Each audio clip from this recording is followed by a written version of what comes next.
Well, it is 4 o'clock. I think we're going to make a punctual start.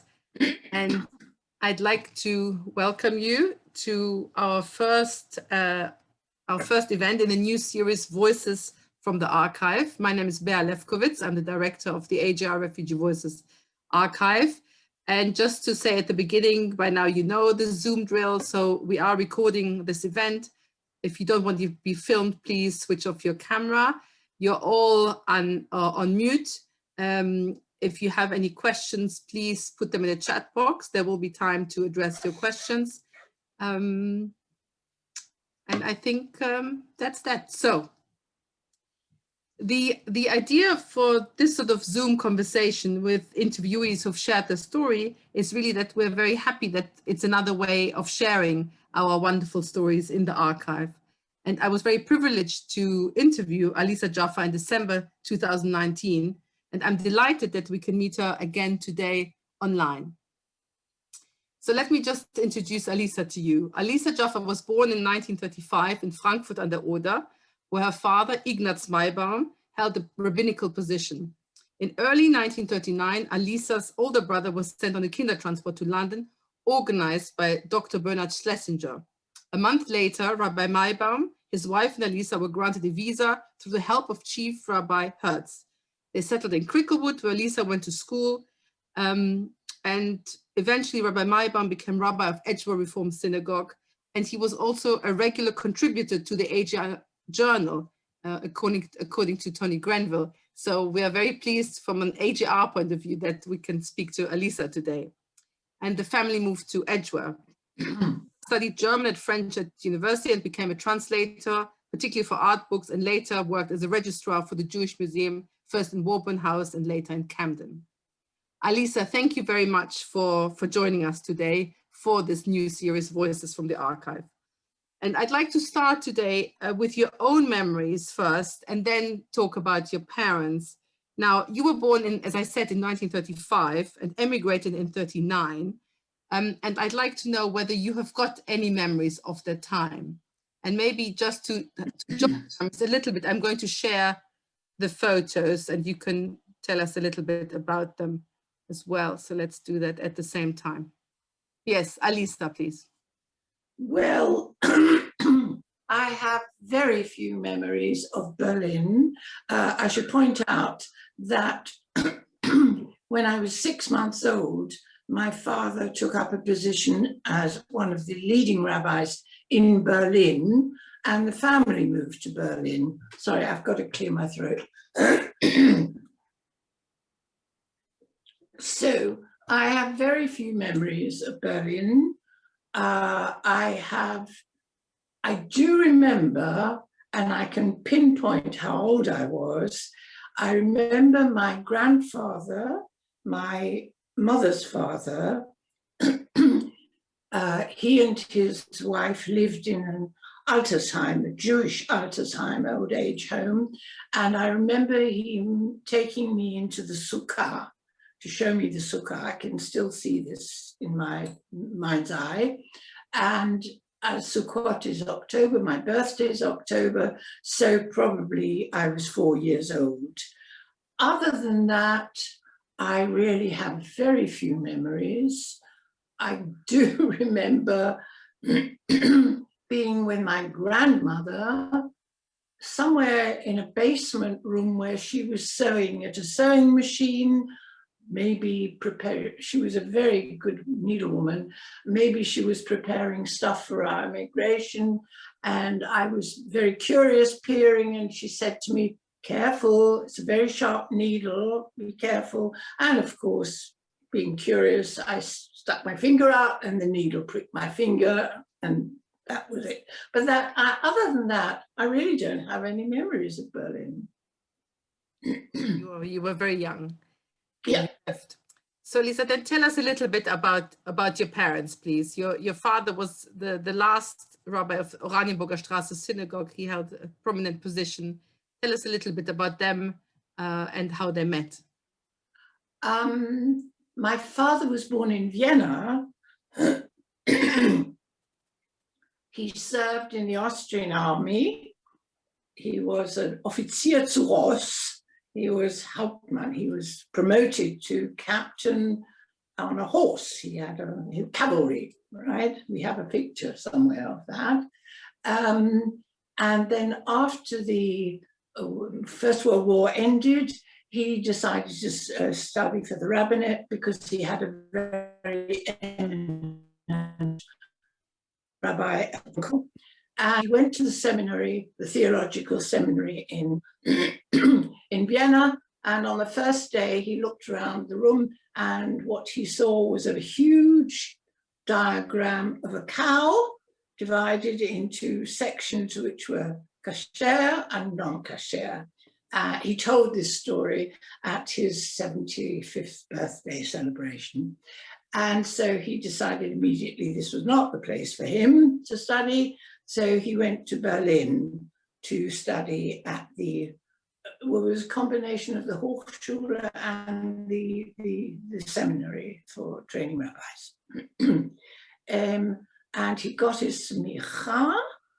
In between, I think he already had smicha, and my mother told me that they met. She met at a Blau-Weiß ball. That was a Zionist organization, and there was a ball, and that's where they met.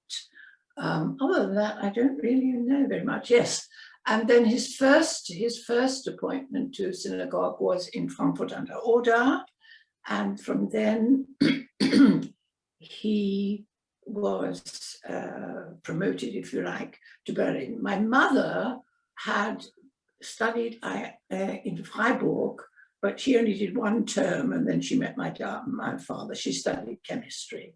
And so in the family, we were very cruel, and we always referred to her as the only undergraduate in the family because she abandoned her studies to get married.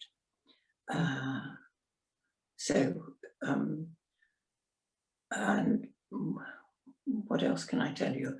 Alisa, somebody asked you, could you move a little bit closer to the microphone because they think is that better?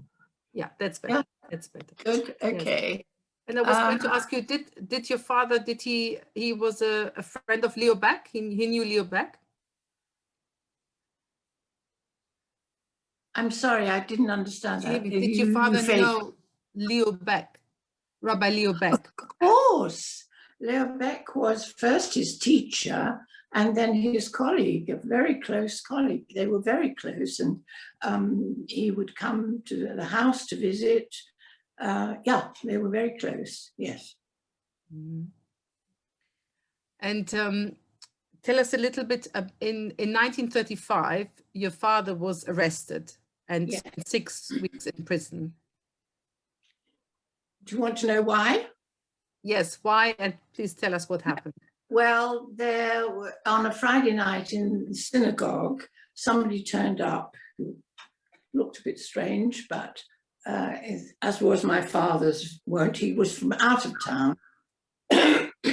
So my father invited him home for supper. And in the course of the conversation, my father must have said something about Hitler. And this man betrayed him to the Gestapo. So he was imprisoned in the Columbia prison. I think he was probably given slightly special treatment because my mother said she could take food into him and books. And I have to say, many, many, many years later, he saw me reading a thriller by Dorothy L. Sayre, a krimi. And he said, oh, I never did finish that book. I don't know how it ended. And apparently he was reading it in prison. And when the warder came to let him out to say, you're free to go home, he said, but I haven't finished the book. It was so in suspense. He wanted to know how the book ended. Anyway, and on his way out, the man said to him, when you get home, make sure you give Sherps a good hiding. And that was, he revealed the name of the person who betrayed him. And there was a very strange consequence to that, because this man had a son who eventually worked at the Jewish Museum in Vienna, and I met him at a conference when I was working at the Jewish Museum. So it was a strange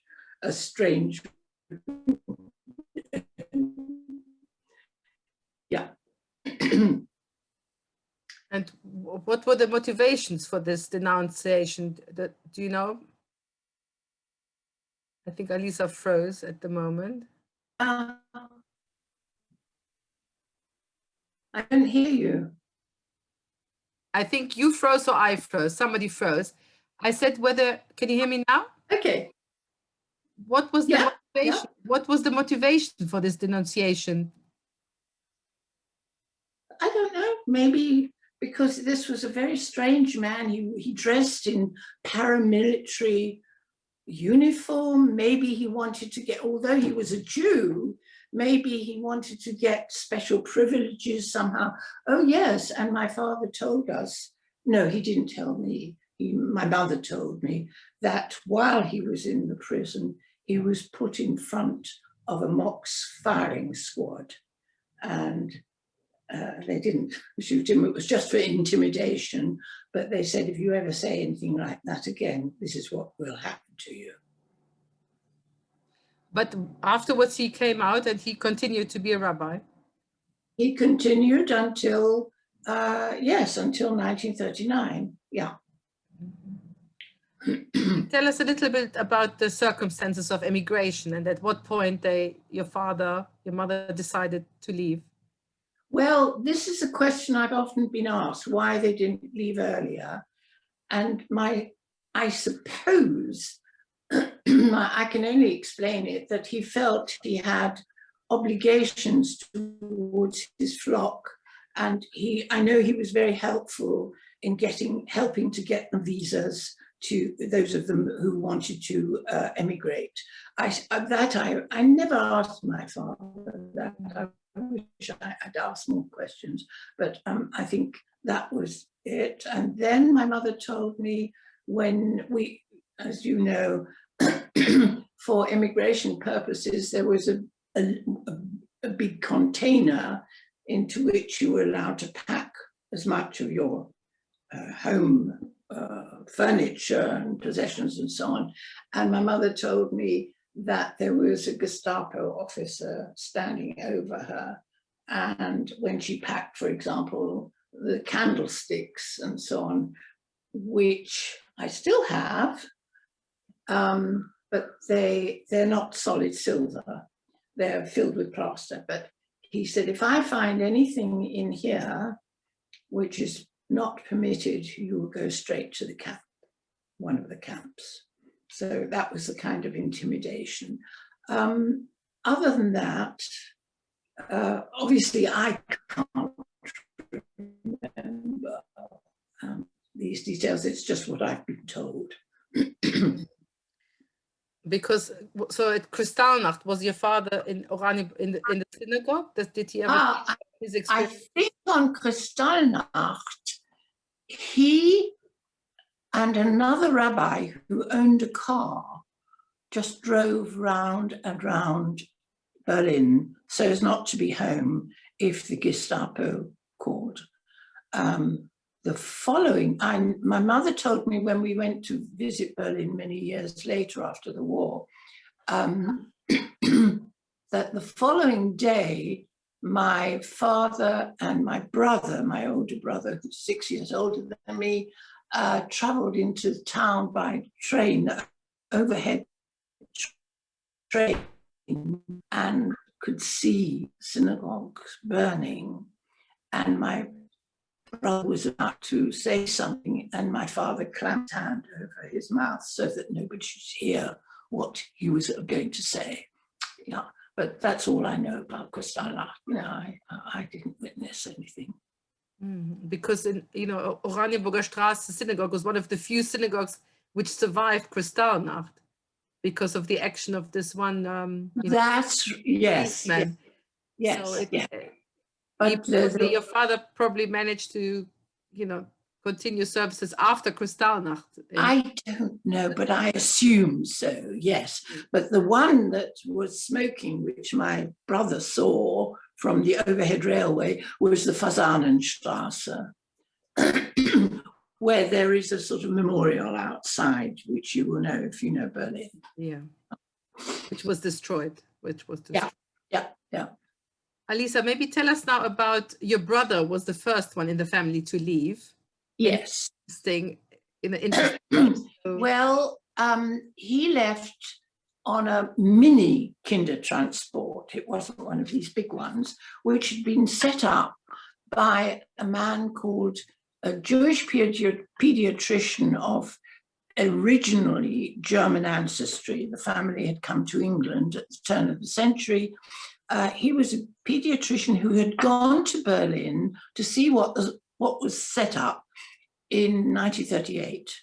And while he was there, he decided to bring some children out of Germany or out of Berlin, and he got together a group of, I think it was either 10 or 12 children, of which my brother was the youngest. And marvelous man. And he hired premises in Highgate on Shepherd's Hill, which he used as a hostel. He brought these children over together with a student rabbi and a house mother and a sort of children's maid. And my brother was one of them. And there they were, and all their needs were taken care of. Their clothing, if they'd outgrown clothing, and if they needed to go.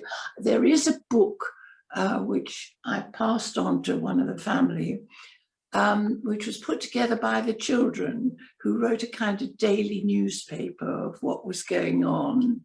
And that also mentioned the fact that they were taken to the dentist, and any needs they had were seen to and provided for by Schlesinger.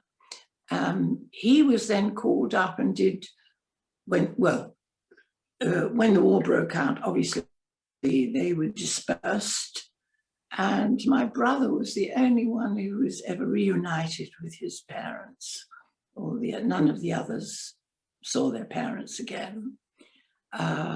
Yes, and so by that time, my parents had settled in Cricklewood, as you said. We started off actually in Stamford Hill for a brief while, and then moved to Minster Road. Very strangely, I've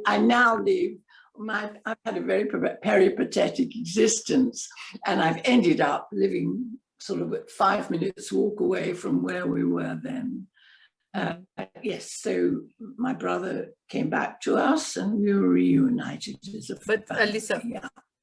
I mean, it's very interesting because I remember after the interview, that is an example of a sort of mini Kindertransport, which most people don't know about it. And we talked about it, whether there should be a plaque if the building is still around. And I will leave it to the AJR, because it shows that there are often stories we don't know about. Like I had never heard this name before. And maybe interesting if some people who are with us today have heard this name, Dr. Bernhard Schlesinger Hostel in Highgate. But you told me also that they almost didn't take your brother. Is that right? Sorry? You told me that they almost didn't take your brother. Yes, that's true, because Schlesinger was concerned lest my brother, being a rabbi's son, would have required more orthodox background than he was able to provide. But in fact, this was overcome, and as you know, or as I told you, he did come, but it was a near thing. Yeah. Mm-hmm. And how did your parents then? So your brother came, what was the date of his arrival? When was that transport? I think it was early February 1939. And when I visited Berlin with my mother many years after the war, we passed the Anhalter Bahnhof, And she pointed out that was where the children who went on Kindertransports were assembled, and where she had taken my brother. And you can imagine the emotions that they must have gone through parting. They would, in fact, each other.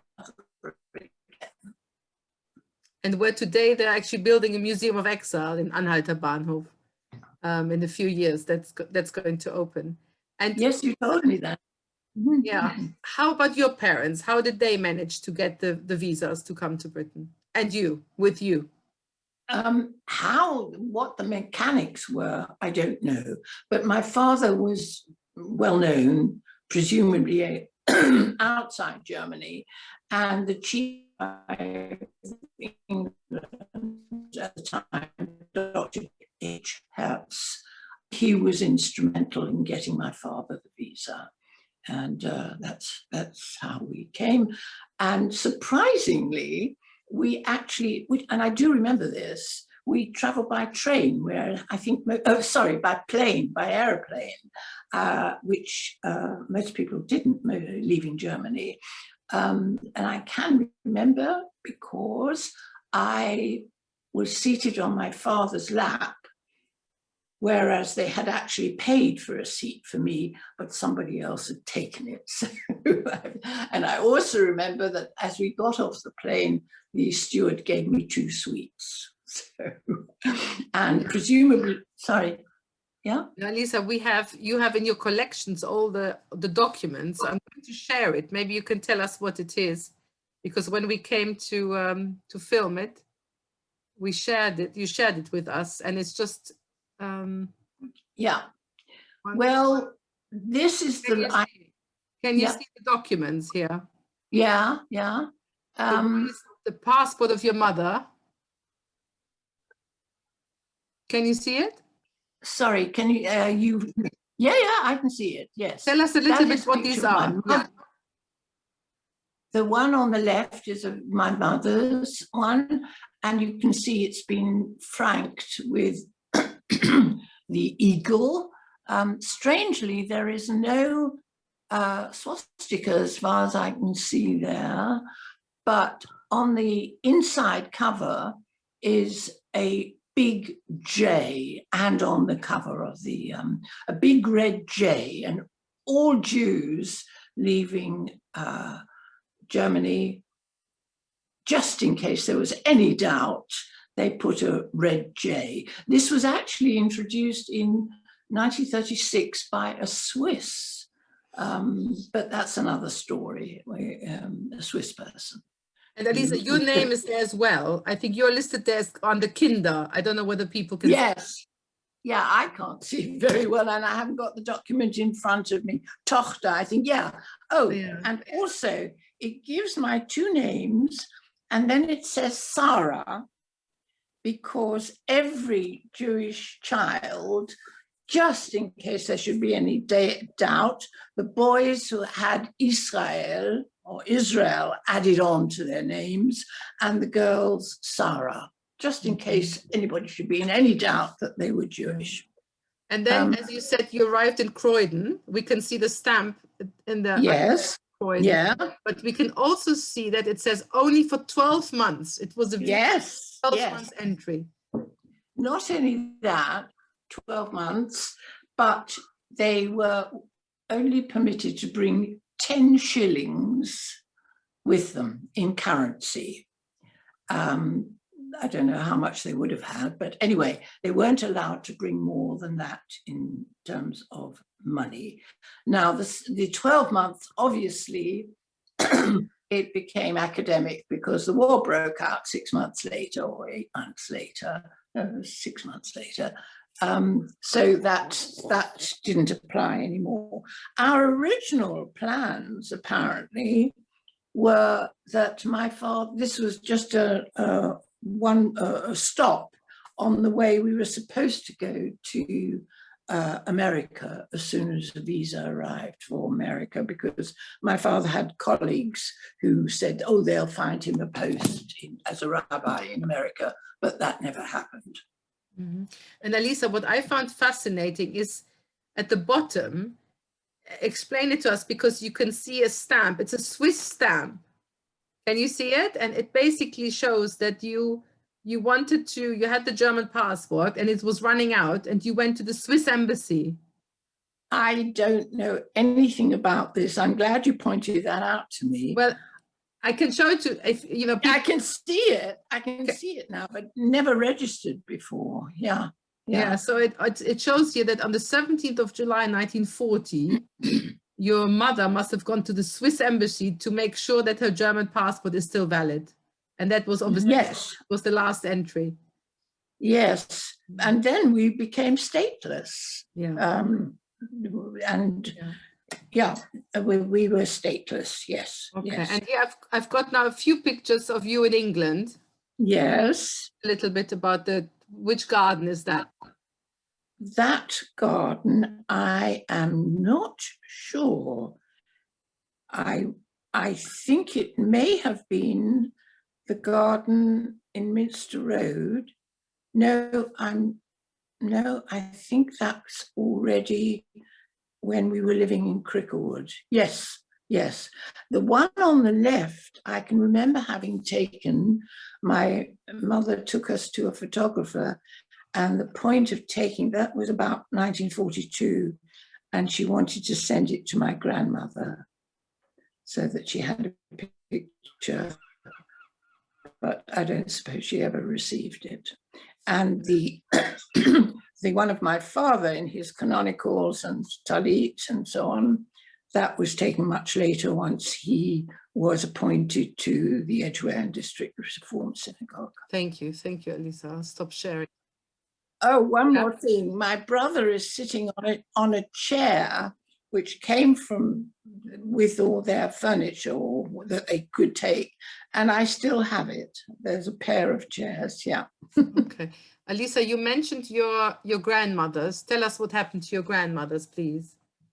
Well, my grandmother and grandfather were in a Jewish retirement home, and my mother had an uncle who was quite a well-known and established artist who was very successful, Eugen Spiro, and he was the youngest brother. There were 9 siblings. He was the younger brother, and he had paid for my grandparents to be in that residential home for the duration, for as long as they were alive. But obviously in 1942, at the end of 42, the correspondence, which there were letters between my mother and grandmother, which must have come via either Switzerland or Sweden,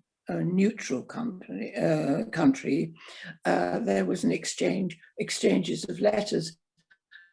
But they stopped at the end of 42. The last letter was in 42, and that must have been when my grandmother was deported to Theresienstadt, where she met, and we were told about this, where she met Leo Beck, because she knew him from the days when he would come and visit my parents. So they knew each other. And after the war, Leo Beck survived, and he told my mother that he'd spoken to her many times in Theresienstadt. Mm-hmm. And your father? And then she was subsequently deported to Auschwitz. And your father's mother, Alisa?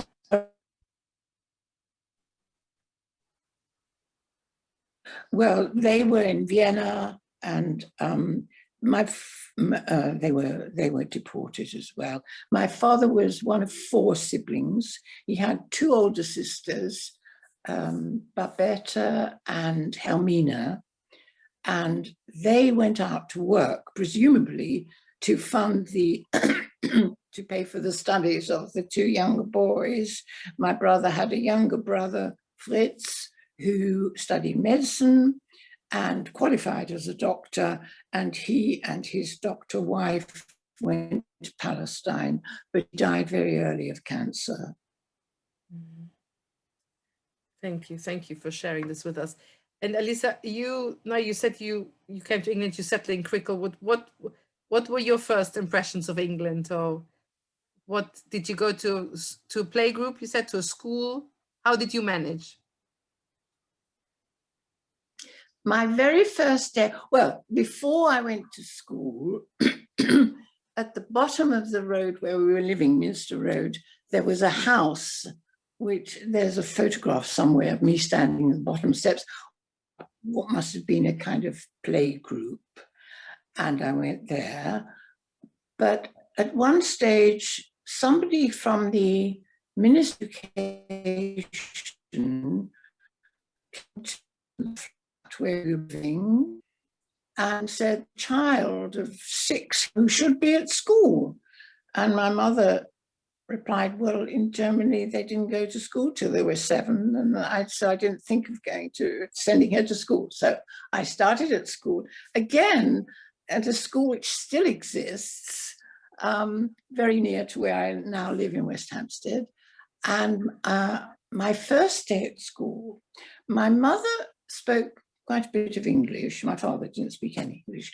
And she told me, if anybody asks you about yourself, you tell them, I'm a German Jewish refugee. So in the playtime interval, I still see myself sitting in the playground on a bench under a canopy. And somebody must have asked me the question, and I replied as instructed. And this must have sounded hilarious because presumably children that age had no idea what either. The only thing they knew was German, but what a German Jewish. So within minutes, I can still see it.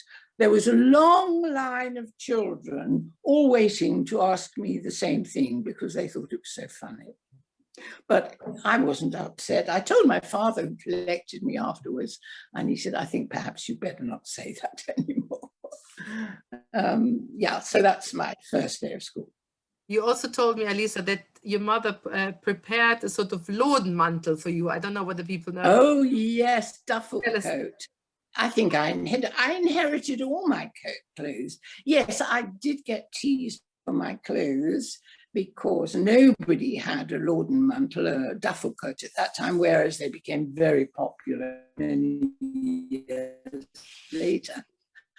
Also, it was customary in Germany for children who were still growing, to have boots, lace-up boots, to protect their ankles so that they wouldn't tip over, and nobody wore boots. So I did get a bit of teasing over that.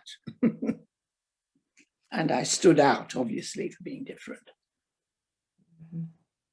And how did you manage with English? I don't remember, well, all I can remember is 1 or 2 words that I learned.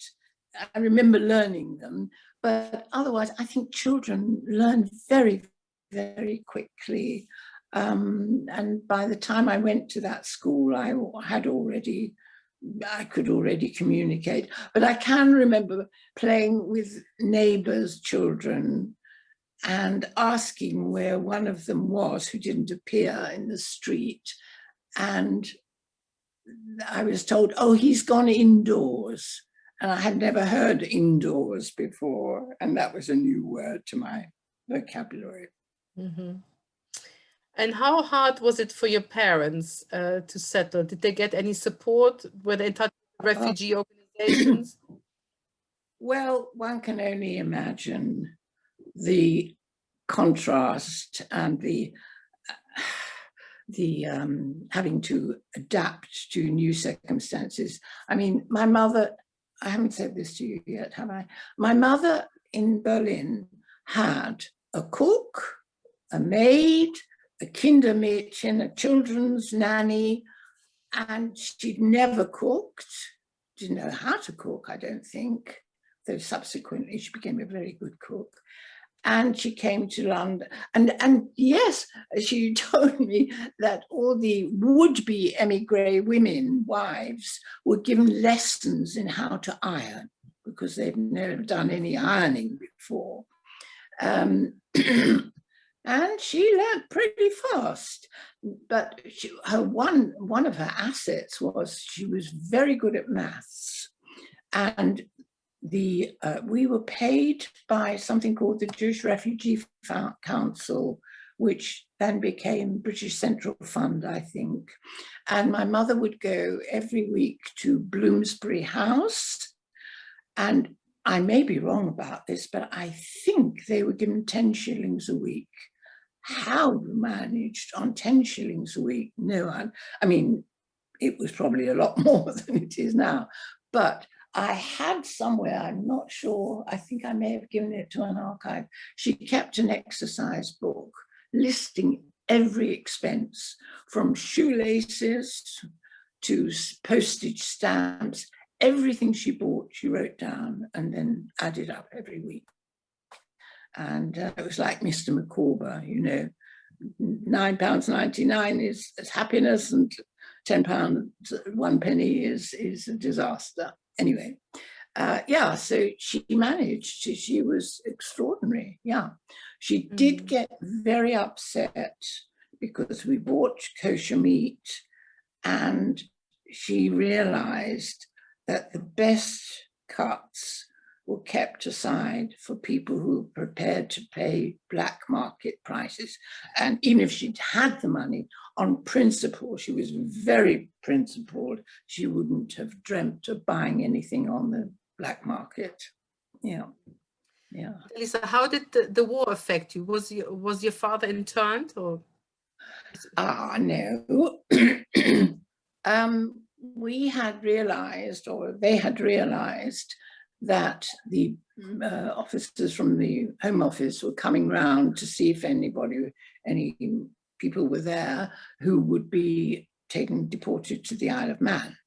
And because one of our neighbours, this had happened to him, so my father would go first thing in the morning, every day.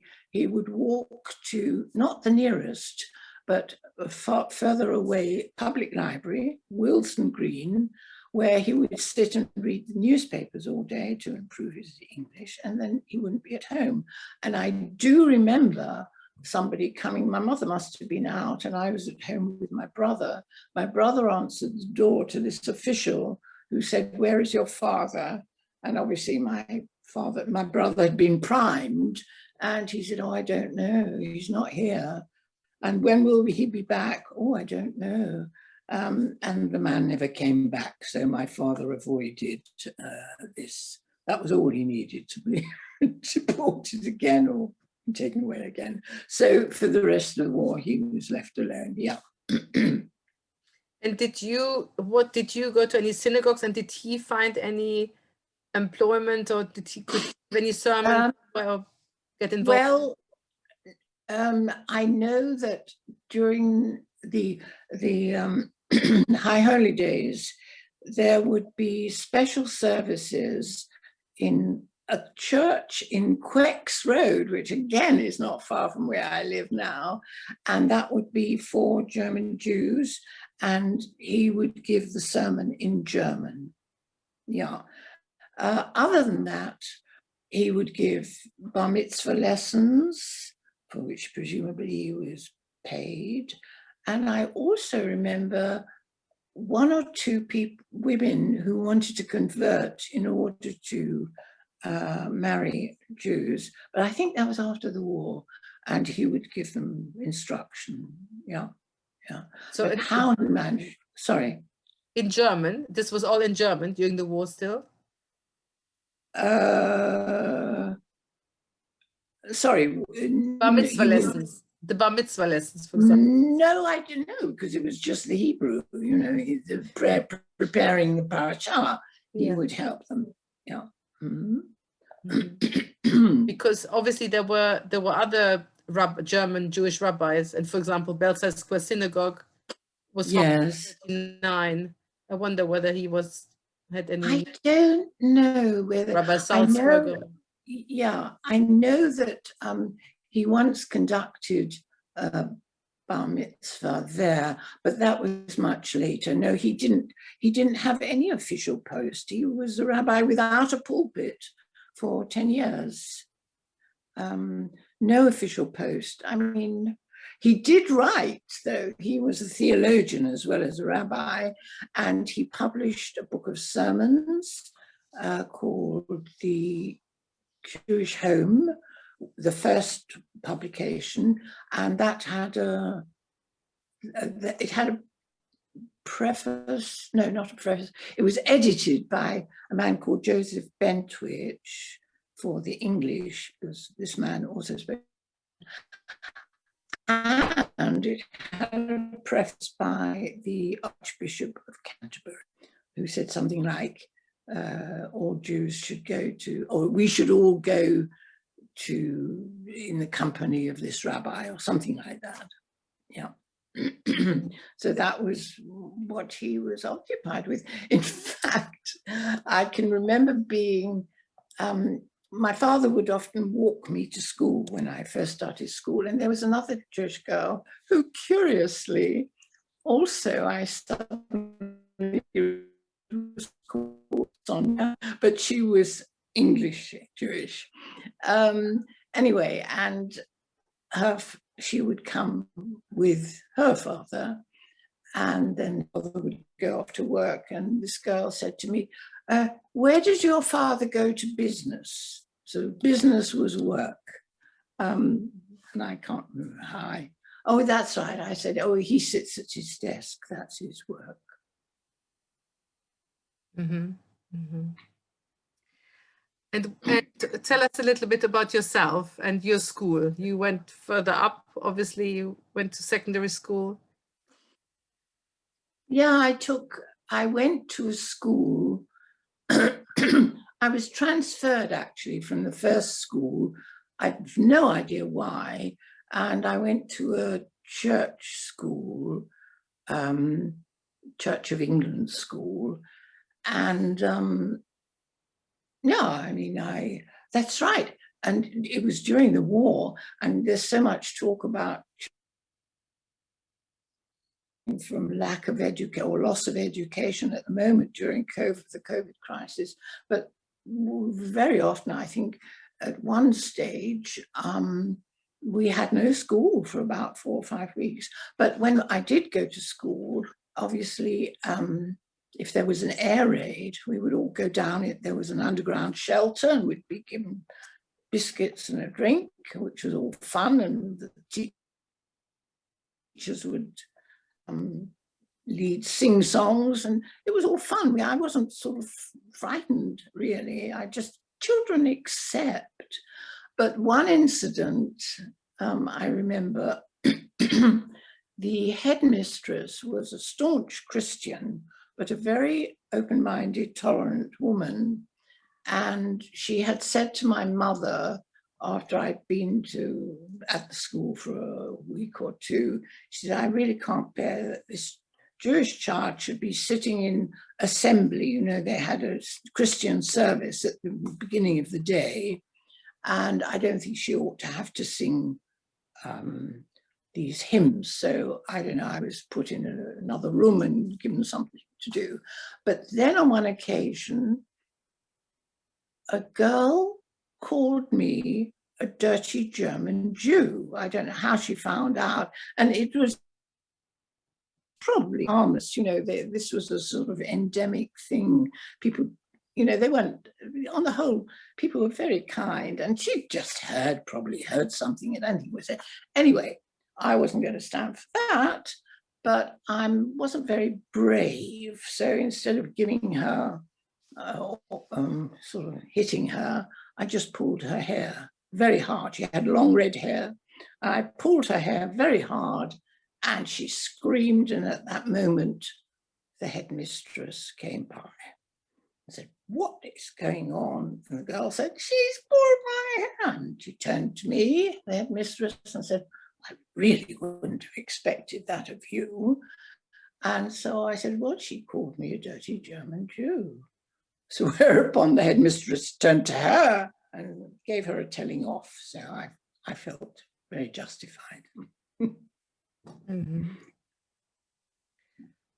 And at some point then your father got a position and moved to Edgware. So, and the whole family. Yes. That was in, I think it was 1949, maybe? Yeah, I think 1949. And he had a tough time at the beginning because this was a sort of nucleus. It wasn't an established synagogue. There was no synagogue building. And it was just a very comfortable group of people who had met together in somebody's house every Friday night. And they were very cozy without a rabbi. And they didn't really take to him. Here was this man with a strong German accent and had ideas of his own and imposed them. And he had quite a tough time.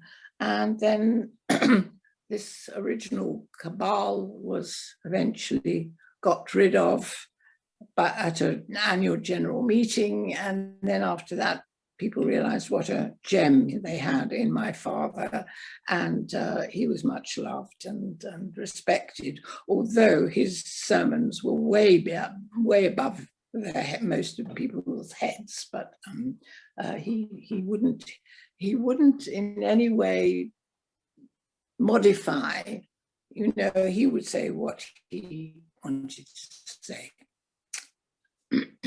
So that then he stayed at Edgware until his retirement in the early 1960s. Yeah. And did your parents ever consider returning to Germany after the war? Absolutely not. Absolutely not. And I think my father was invited by one or two universities to lecture after the war. And the first time my mother refused to go with him, he went because, again, he was open-minded and he could see that things were changing. And so he went. Second time he was invited, she did go with him. Yeah. But he was, because he was quite active in interfaith work, wasn't he, as well? That came later, yes. He did, and there were conferences. I don't remember where they went, but that was quite exciting because they traveled, I think. Anyway, in terms of finance, the big difference happened when the German government decided to pay reparations.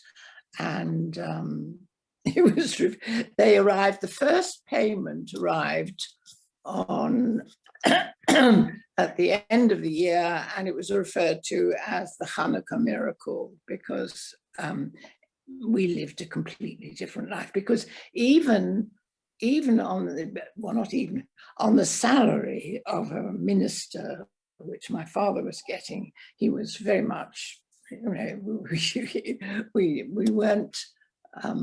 we certainly weren't on the level of most of the members of my father's synagogue, and for them at that time, money was what counted, and you were assessed, your social standing was assessed by your income.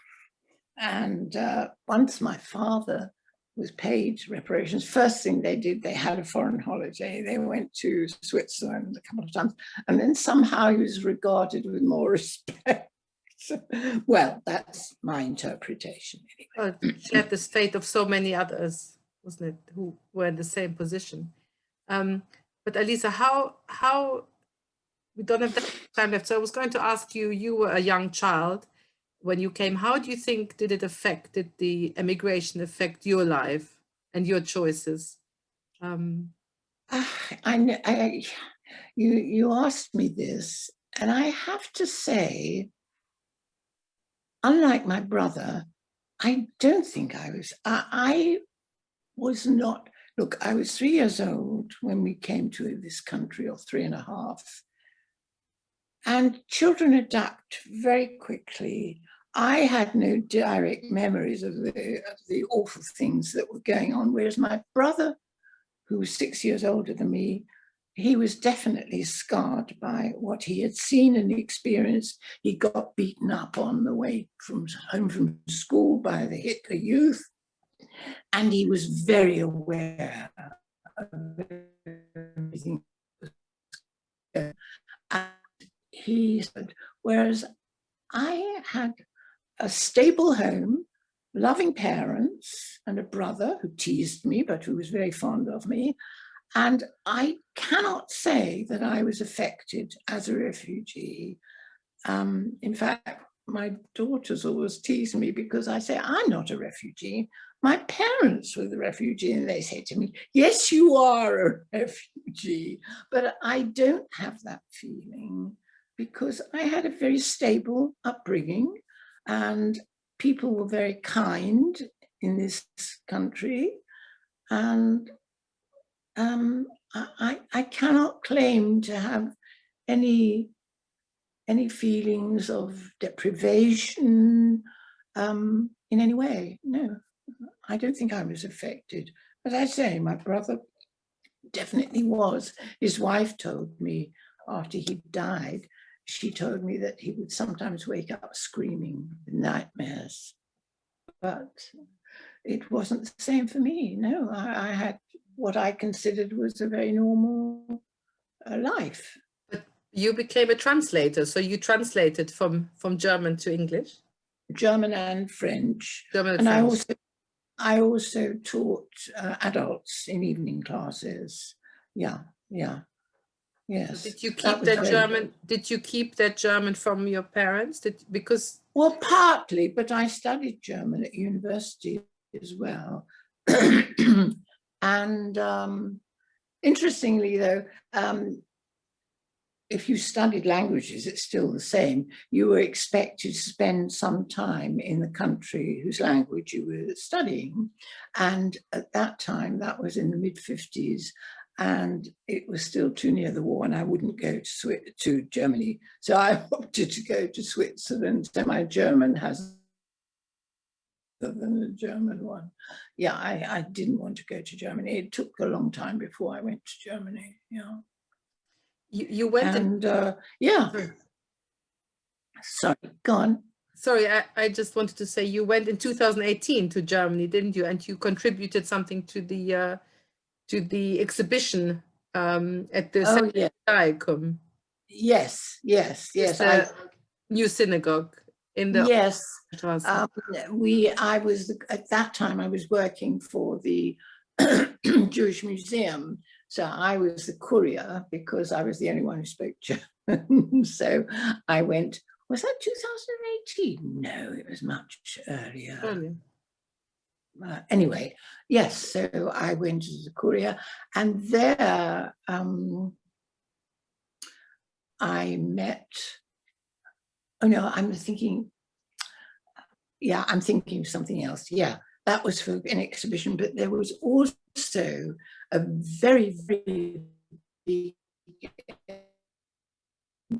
in Berlin in the 2000s. And this was, as a result of that, I made a very nice friendship. Somebody came from the Zentrum Judaicum wanting to borrow, us to do a loan. And we'd never done a loan before, so I had to supervise this. And the person who came is somebody called Hannah Schütz or Hannah Smith, and she is now the sort of second-in-chief at the Zentrum Judaicum. But we became very, very good friends, and it turned out, I didn't know this till some years later, that her father, Klaus Schütz, who was mayor of Berlin at that time, he had instigated this scheme for former German citizens to be invited on a 3-day stay to Berlin and take one of their children with them. And that was when I went with my mother to Berlin, and and we were very generously treated, and it was very nice for my mother to see the places that she had enjoyed as her, because she had very happy memories of Berlin until things all went wrong. Mm-hmm. Thank you, Lisa. I think that lastly, just I wanted to share, there was one wonderful thing you showed us when we interviewed you, and you just mentioned your uncle. Yeah. And I wanted to share this just as a last thing, and then we will open for questions, which is if you could tell us about the painting you're showing me in the interview, but also tell us about Eugen Spiro. Yes, he was my mother's uncle. He was a very distinguished and he was a recognized artist in Berlin until 1933. He was actually the president of the equivalent of the what would be the Royal Academy here. He was its president, and then, of course, in 1933, he had to step down. Now, he had written while he was in the ascendance, he had written to Einstein saying he would like to do his portrait. He was a very recognized and excellent portraitist. And he'd written to Einstein and said, I'd like to do your portrait. And Einstein had written back to him and saying, thank you very much, but you are well known, you're famous. I like to give insignificant, aspiring, unrecognized artists a chance to make something of their careers by letting them do my portrait. So that was that. And then many years later, when my great uncle settled in America, they managed to get out via France in, I think, 1941. He and his first wife and second wife together. He settled in New York and then wrote to Einstein again at Harvard and said, I am now an unrecognized artist. Would you be prepared for me to do your portrait now? And he wrote back and said, yes, you can. And this was this is a lithograph, but after that, after the lithograph, he did a painting, which is now in Harvard. It hangs in Harvard. Thank you, Alisa. Just what a wonderful story.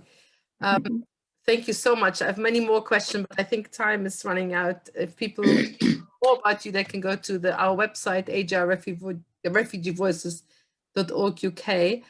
But I think we should see what questions people have. Yes, we have some questions, and we have lots of lovely memories of Alisa's father that people have shared with us in the chat.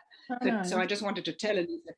Tanya says, I have a book, The Jewish Home by Ignatz Maybaum, inscribed to my parents with best wishes, Ignatz Maybaum, on the day of their wedding, July the 2nd, 1946. So that was from Tanya. And David Treitel talked about his parents, Kurt and Renata Treitel, who actually are also in the archive. He says, fabulous to hear Alisa. Alisa's father married my parents, Kurt and Renata Treitel, at the Rembrandt Hotel in Kensington in 1955. So in an odd way, I just slightly owe my existence to Dr. Maybaum, who was a friend of his grandfather's. And he wants to know, do people often come up to you with memories of your parents? That's a good question. No, it's so long ago. Occasionally, yes, occasionally. Yeah. And Edwin Strauss, who's also here, says, my late parents moved to Edgware in 1951. And I remember my father telling me that Rabbi Maybaum came around at some stage to ask if they would support the establishment of the synagogue in Edgware. They were already members at Belsize since the very beginning, but joined EDRS upon Rabbi Maybaum's request and remained members until their deaths in 2017. We also have, let me just see. Yes, sorry, hold on.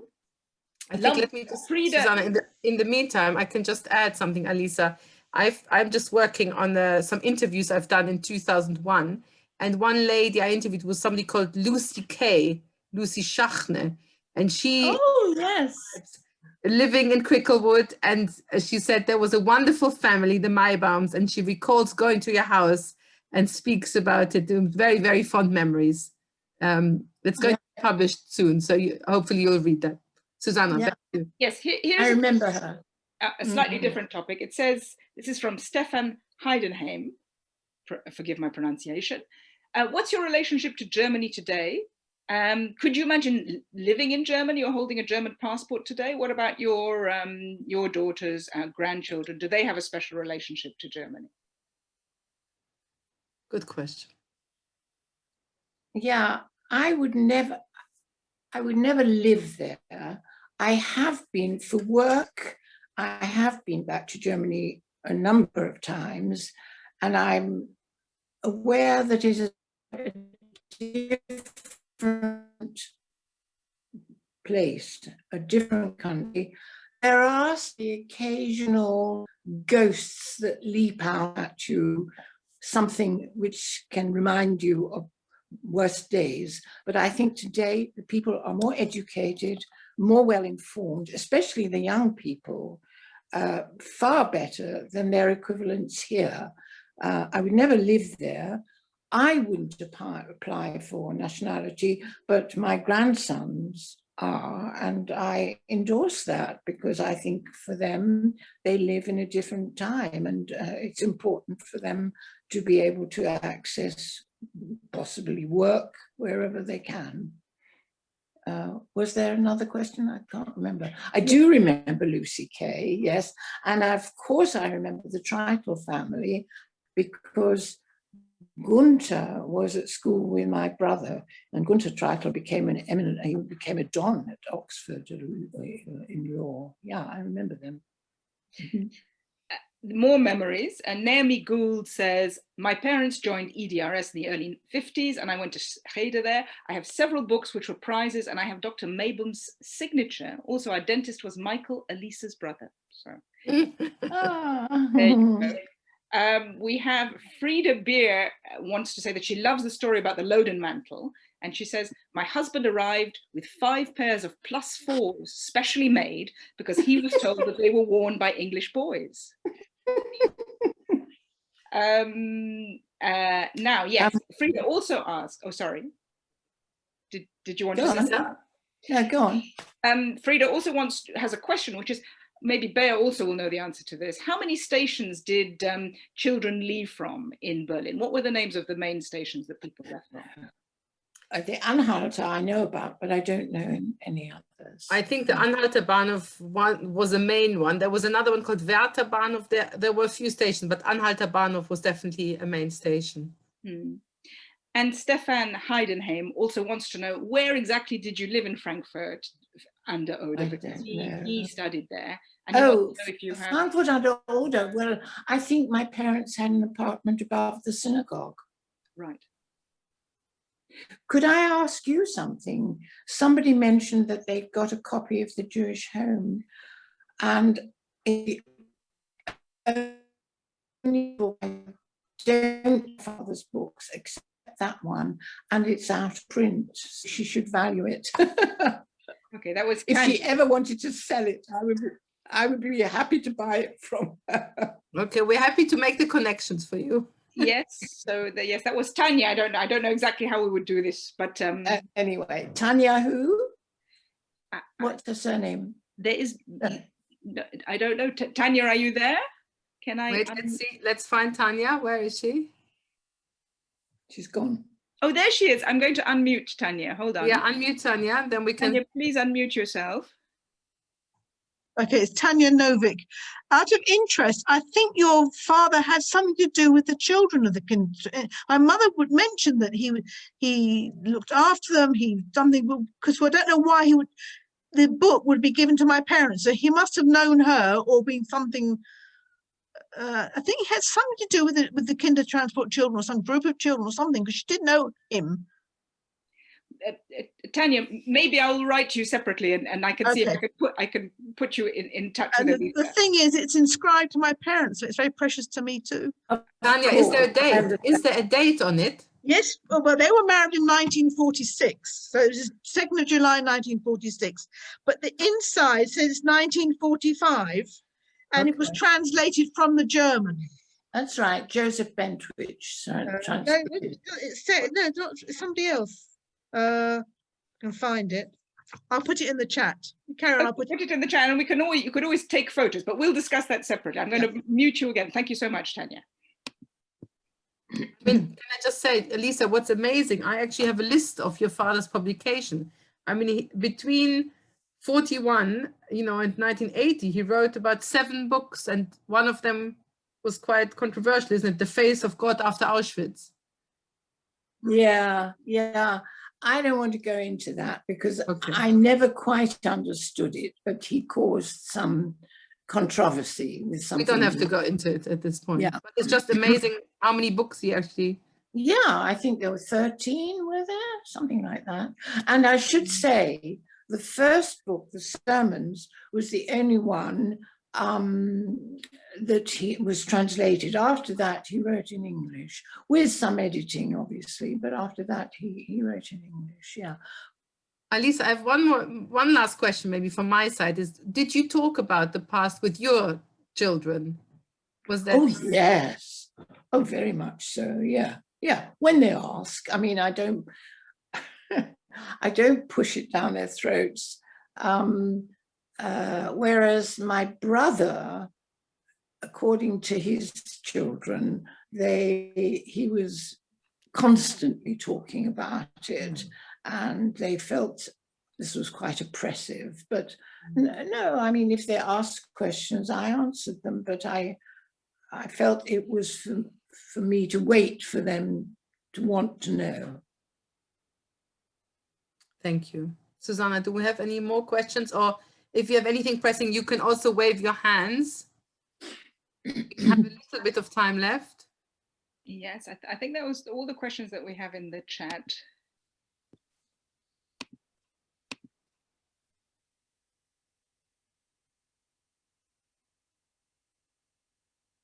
If nobody else has a question, I do have one more question. You belong today to Belzer Square Synagogue. Yes. Oh, and just to say something, is that important for you? The sort of melodies, which are, of course, I love the German Jewish. I love the melodies, and that's really one reason why I joined. And when Rodney Mariner was still rabbi there, and he was very welcoming because he knew my father. He'd actually served under my father in Edgware, and was very welcoming. But I love the melodies and that they use there. Yeah. And do you feel that's continuing that tradition, that German Jewish? Well, I don't remember. Tradition. I don't remember any of it. It's not as if it's, I don't know, maybe it's subliminally familiar, but I don't remember anything. But I just like the melodies. I am very responsive to music. So, yeah. Thank you, Alisa. Susanna? We have one more question, which is thanking you for sharing your story and wanting to know, why did you decide to study German and French? Did you speak German at home? We did speak German at home. It does seem a bit counterintuitive, but it was an advantage for me because at school, I only started doing German in the 6th form. I'd never done German before, but because I had this background of knowledge and I like languages, and that was the decision. And it was easier for me to get, because more people wanted to do French at university at that time. I suspect it was easier to get a place for German, and I always take the easy option. I have a question, if I may. Yes. Alisa, thank you so much for this very fascinating session. It's so generous to give your story to the archive. And I just wonder, what does it feel like to give your story, to tell the story of your family, and to tell it to Bea, to have it recorded and available to members of the public? How does that feel? I can't hear you, Susanna. Oh, okay. I'll ask again. Can you hear me, Bea? I can hear you. I think it's Alisa's internet. I can't. I'll ask again. what does it feel like to have shared your story Yes. with Refugee Voices Archive, to have what is very private, personal information publicly available? How does that feel? Oh, that doesn't bother me because I've done interviews before and so on. I just feel I haven't said what I wanted to say, or I haven't expressed it adequately. And there are things that I should have said differently or maybe more. But it doesn't bother me to talk about my personal life because I've done it before. Okay. Okay. Well, just to say, I think we have no more questions at this point. To say, Alisa, thank you so much for sharing your story again with us, and for being the first in this series of Voices from the Archive. And thank you everyone for joining us. And hopefully we'll see you again, and have a nice. Lost you again. I can't hear you. Alisa, I think it's the internet. I think I just said thank you to you. So thank you very much. Thank you, Bea. And have a Okay. good evening. And see you again soon. Yes, Bye keep in bye. touch. Okay, bye-bye, everyone. Bye, bye, bye. Thank you for listening.